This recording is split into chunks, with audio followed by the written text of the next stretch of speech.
Stop writing. आता या कवितेत देह देवाचे मंदिर, या कवितेत इथे कवी कोण आहेत? संत तुकाराम।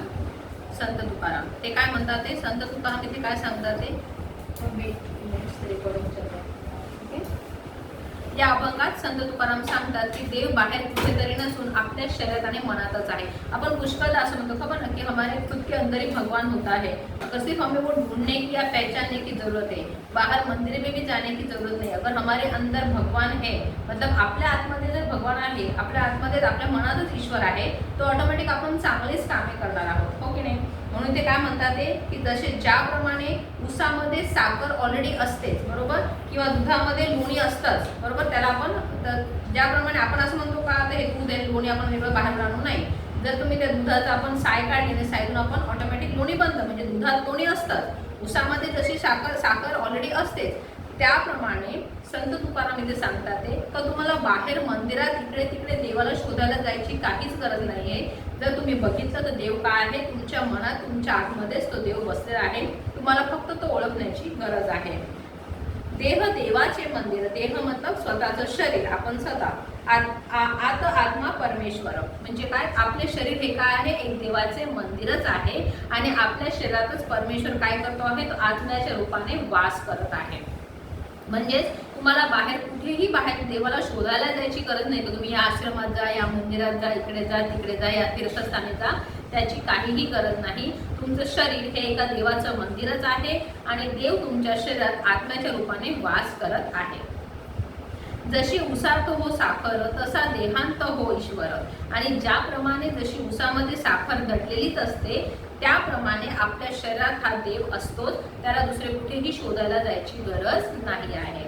जसे दुधामध्ये लोणी तसा देह चक्रपाणी, चक्रपाणी हे विष्णूचं एक नाव आहे, ओके। चक्रपाणी मतलब पूरे विश्व में जो भगवान है विष्णु भगवान, उनका एक नाम है चक्रपाणी। आणि ते काय म्हणतात ते कवी, ज्याप्रमाणे दुधात लोणी ऑलरेडी असतंच, ज्याप्रमाणे दुधात लोणी असते तसेच आपल्या शरीरात म्हणजे भगवान विष्णू यांचा वास असतो। भगवान विष्णू चक्रपाणी आपल्या शरीरातच त्यांचा वास आहे। आलं लक्षात?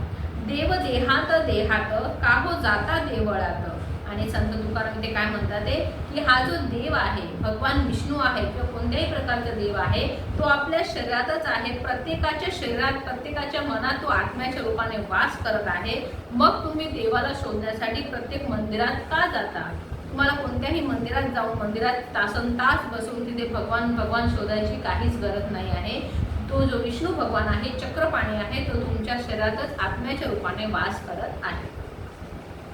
तुका सांगे मूढ जना देव देही का पाहना, आणि संत तुकाराम इथे म्हणतात आहे की अरे मूढ जना मतलब अज्ञानी लोक, ज्या लोकांमध्ये अज्ञान आहे, जे लोकांमध्ये ज्ञानाची कमी आहे, की ज्या लोकांना ज्ञान नाही आहे, ज्ञान कमी आहे, त्यांना आपण अज्ञानी लोक म्हणतो। तरी काय म्हणतात संत तुकाराम म्हणतात की अरे अज्ञानी लोकांनो, देवाला आपल्या अंतःकरणात शोधा। कुठे तुम्ही मंदिरात, इकडच्या तिकडच्या तीर्थस्थानी, प्रत्येक देवळात जाऊन तुम्हाला देवाला शोधायची काहीही गरज नाहीये।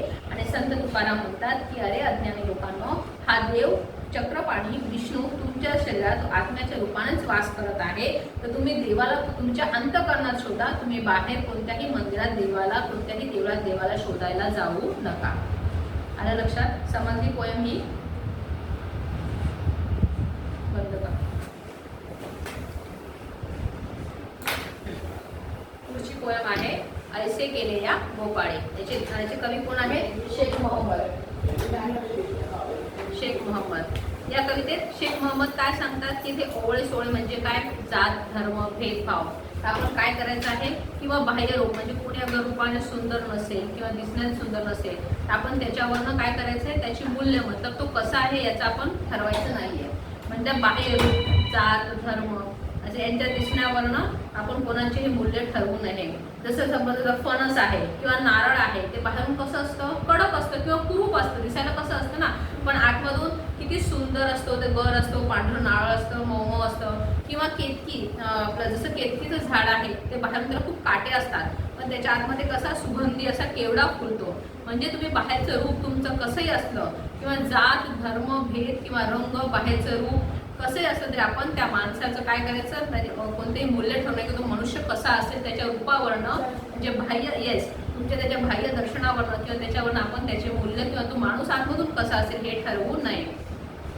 तर जसं आपण काय म्हणतो की माणसाचे खरे मूल्य त्याच्या मनातील चांगुलपणावर अवलंबून असते, बरोबर ना. आता एखादा व्यक्ती खूप सुंदर असेल किंवा खूप त्याच्याकडे पैसा असेल, पण त्याचं अगर तो मनाने दयाळू नसेल, त्याला कोणावर सगळ्यांशी उद्धटपणे बोलत असेल किंवा त्याच्या मनात त्याला कोणाविषयी आदर किंवा दया नसेल, प्रेम नसेल, तर ती व्यक्ती चांगली म्हणावी का? नाही. पण तोच एखादा व्यक्ती दिसायला भले सिंपल असो किंवा साधारण असेल, पण किंवा त्याच्याकडे काही खूप पैसा नसेल, पण तरी तो जसं जमेल तसं दुसऱ्यांना, गरिबांना मदत करत असेल, त्याच्या मनात दुसऱ्यांविषयी प्रेम असेल, करुणा असेल, दया असेल, तर तो व्यक्ती मनाने मोठा नाही का? अर्थातच तो व्यक्ती मनाने मोठा आहे, तो व्यक्ती चांगला आहे. अशा प्रकारे इथे शेख मोहम्मद कवी काय सांगतात ते की तुम्ही काय करायचं आहे तर बाह्य रूप किंवा एखाद्याची जात किंवा एखादा धर्म किंवा हा धर्माने असा आहे म्हणून तो व्यक्ती खराबच असेल असे आपण ठरवू नये. तर त्याच्या आतले गुण, त्या मूल्यांचे आतले गुण पाहून आपण ठरवायचं आहे की तो व्यक्ती कसा आहे. ऐसे केले या गोपाळे नाही सोवळे ओळ. सोळे ओळ मतलब भेदभाव. आणि भगवान श्रीकृष्णाने म्हणजेच गोपाळाने काय केलं आहे तर आपल्याला असे शिकवले आहे की माणसांमध्ये आपण कधीही भेदभाव नसावा किंवा भेदभाव करू नये. ते ओळे सोळे मतलब भेदभाव करणे. तर इथे कृष्ण भगवान मतलब गोपाळाने आपल्याला असे शिकवले आहे की आपण माणसांमध्ये कधीही भेदभाव नसावा किंवा भेदभाव करू नये. काटे केतकीच्या झाडा आत जन्मला केवडा. किंवा ज्याप्रमाणे केतकीच्या झाडाला बाहेरून खूप सारे काटे असतात, पण त्यात काय होतं, पण त्यातून एक सुगंधी असे केवड्याचे फूल तयार होते. तसेच फणसा अंगी काटे आत अमृताचे साठे. आणि फणसाच्या अंगावर किंवा बाहेर जेव्हा जो काटेरी साल असते, परंतु आत काय असतो तर आत एकदम गोड असा गर असतो. आतमध्ये त्याचं गोड असं काय असतं ते फळ असतं. नारळ वरता कठीण परी अंतरी जीवन. आणि नारळ हे वरून बाहेरून काय असते एकदम कठीण दिसते, पण आतमध्ये काय आहे गोड असं पाणी आहे आणि ते काय आहे अंतरी जीवन मतलब जीवनदायी आहे. पुष्कळ आपल्याला माहिती की एखादा व्यक्ती आजारी असेल किंवा एखाद्याला खूप थकवा जाणवत असेल, अशक्तपणा येत असेल, तर आपण नारळाचं पाणी त्याला अमृत म्हणून देतो की नाही तुम्ही रोज एक नारळाचं पाणी प्या, बरं तुम्हाला बघा कशी तरतरी येते, तुम्हाला कशी लगेच एनर्जी मिळते. म्हणजे ते काय आहे एखाद्याला जीवनदायी ठरतं. म्हणजेच नारळ हे बाहेरून कितीही कठीण असलं तरी आतमध्ये काय आहे त्याच्या आतमध्ये गोड पाणी आहे जे जीवनदायी आहे. आणि शेख मोहम्मद अवंदी त्याचे हृदयी गोविंद. आणि तर काय म्हणते शेख मोहम्मद अविंद त्याचे हृदय गोविंद. आणि त्या शेख मोहम्मद कवी काय म्हणतात ते की मी जरी मुस्लिम होतो, अविंद मतलब मी जरी मुस्लिम आहे किंवा मुस्लिम होते तरी त्यांच्या हृदयात गोविंद मतलब काय आहे श्रीकृष्ण भगवान वास करत होते. म्हणजे त्यांच्या भक्तीला इथे धर्म कुठे आडवा आला का? नाही. त्यांची जात इथे कुठे आडवी आली का? नाही. तर त्यांचं काय आहे तर ते हृदयाने खूप चांगले होते आणि त्यांच्या हृदयात जरी ते मुस्लिम होते तरी त्यांच्या हृदयात श्रीकृष्ण किंवा भगवानचा वास होता. आणि लक्षात कविता समजली. ह्या तिन्ही कविता एकदम सोप्या आहेत. धन्यवाद.